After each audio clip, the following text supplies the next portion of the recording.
42 Pirushim sur Im Bechukotai Telechu. Donc si vous avez le temps, Shabbat, Atachem de lire les 42 explications sur un verset seulement. Et ici, lâché le Rima Kadosh, il y a des fois où il a besoin d'expliquer beaucoup. Alors bien sûr, je ne vais pas vous dire maintenant les 42 explications, sinon on n'aura pas le temps. Un jour, Bezrat Hashem, si vous venez étudier au Beit Midrash, avec plaisir.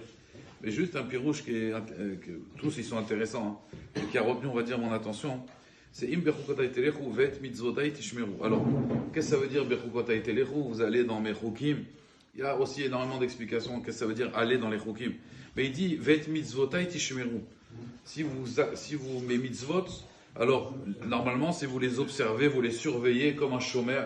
Mais lui, il dit que shomer, là, c'est une autre racine. C'est marqué Ve'aviv Shama et Tadavar. Quand Yosef il a raconté ses rêves à ses frères et à son père, alors les frères ils étaient bien sûr jaloux, ils étaient en colère parce qu'apparemment dans ses rêves ça voulait dire qu'il allait régner sur eux. Mais il y a marqué Ve'aviv Shamar et Tadavar. Et Rachid expliquait, ça veut dire le père il a gardé la chose, il a surveillé la chose. Rachid il dit il était metzapé, il espérait c'est quand que cette chose va arriver. C'est-à-dire qu'au contraire le père il voulait vraiment. Donc Yaakov il voulait que Yosef réussisse, comme un père qui veut que son fils réussisse. Donc Ve'aviv Shamar et Tadavar, lui il explique comme ça. Si les mitzvot, ata metzapé, ça veut dire, ça suffit pas juste de les faire. Il faut avoir envie de les faire. Avant de les faire, tu as envie de les faire. Tu as ce qu'on appelle cette ahavat Torah. Quelqu'un qui a ahavat Torah, alors lui il réussira. Im bechukotai telechu, comment? Im mitzvotai tishmeru. Si les mitzvot, tu as envie de les faire, tu espères à les faire. Ça c'est la première explication qu'il donne. Il dit par exemple, quelqu'un, s'il comprend pas la Torah, une fois il y avait le Rav de Brisk, qui étudiait avec sa Chabouta, il y avait un passage de la Gemara qu'ils n'arrivaient pas à bien comprendre à leur niveau, ils ne comprenaient pas. Alors il lui a dit, viens on prie. Il lui a dit, d'accord, le Rav de Brisk lui a dit, tu sais ce qu'on va prier?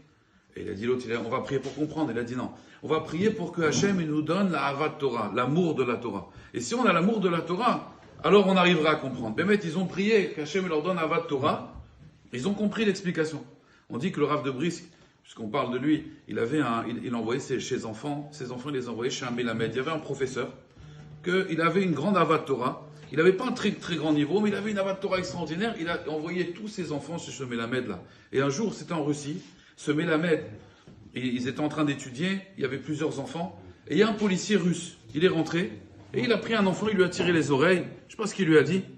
Le Melamed, il s'est levé, et il a mis une gifle au policier russe. Il a mis une gifle, forte. Maintenant, le policier russe, il est resté choqué. Pourquoi? Parce que vous savez qu'en Russie, là-bas, les policiers, et à l'époque, et un juif qui met une claque à un policier, c'est impossible à concevoir. Donc le policier, il a tellement été choqué, il a regardé, il est parti. Il est parti. Il s'est sauvé, il s'est dit, c'est incroyable ce que je vois ici. Le Rav de Brisk, quand il a été voir le professeur, il lui a dit, comment tu as eu cette force-là tu vois un policier russe comme ça, et tu lui mets une gifle? Et alors le Melamed, le professeur, il dit au Rav de Brisk, voilà Rav, on ne vous aura pas raconté toute l'histoire. Il était un peu tam, ce professeur. Il a dit quoi? Il a dit, mais on était en plein Tosfot. On était en plein Tosfot. Et le policier, il vient nous déranger en plein Tosfot. On ne vous a pas tout raconté. Vous comprenez? On était en plein Tosfot. Il vient nous déranger en plein Tosfot. Je lui ai mis une gifle. Mais ça, Rabotai, d'où ça vient ce Esh-là de la Torah, Rabotai? Ça vient de Havat Torah. Alors, ça, c'est le premier niveau. Il donne un deuxième niveau extraordinaire. Écoutez bien, c'est très court. Hein. Il dit, donc on a expliqué Havat Torah. Il a envie, comme Yaakov, il avait envie que Yosef, il réalise ses rêves. De la même façon, Metzapé, ça veut dire Mekavé, il espère, c'est quand que la chose va arriver. Lui, il dit en réalité, c'est Havat Torah, et il dit c'est un niveau aussi supplémentaire. Metzapé, ça veut dire que l'homme, quand il fait les mitzvot, il doit avoir aussi une espérance. C'est quoi l'espérance qu'il doit avoir? L'espérance du Olam Haba, Rabotai. Si quelqu'un, il est motivé, il sait que ces mitzvot-là, ça va l'amener vers le monde futur, alors cet homme-là, Bémet, il est metzapé, c'est ça. L'ishmor et ta mitzvot, c'est aviv shamar et tadavar. Comprendre qu'en réalité, ces mitzvot-là, c'est pas juste sur terre, c'est surtout dans l'Olam Haba. La ségoula des mitzvot, on sait que srar mitzvah bayal malika, il n'y a pas de salaire de mitzvot dans ce monde-là. Alors j'avais vu, c'est pour ça, expliquer Bémet un machal. Il y avait quelqu'un, Bémet, il a pratiquement jamais pris l'avion, il a économisé beaucoup d'argent, il a pris un billet d'avion sans savoir exactement où on allait le placer. Et puis il arrive dans l'avion, il devait partir aux États-Unis, faire juste un aller-retour, il voulait se faire un kiff, il n'a jamais pris l'avion de sa vie. Alors il arrive dans l'avion, il est content, et puis au début il est séminaire, il voit, il y a une petite tablette comme ça, vous savez, une petite tablette dans l'avion, il est content, et d'un coup il y a un type qui vient s'asseoir à côté de lui, il a 300 kilos, il s'assoit comme ça, déjà il le serre, bon. Après, l'avion, il commence à décoller. Il y en a un, vous savez, qui est devant lui. il abaisse son siège comme ça, avec la personne qui est un peu forte qui le colle et l'autre qui abaisse son siège, il est en train d'étouffer, il n'en peut plus.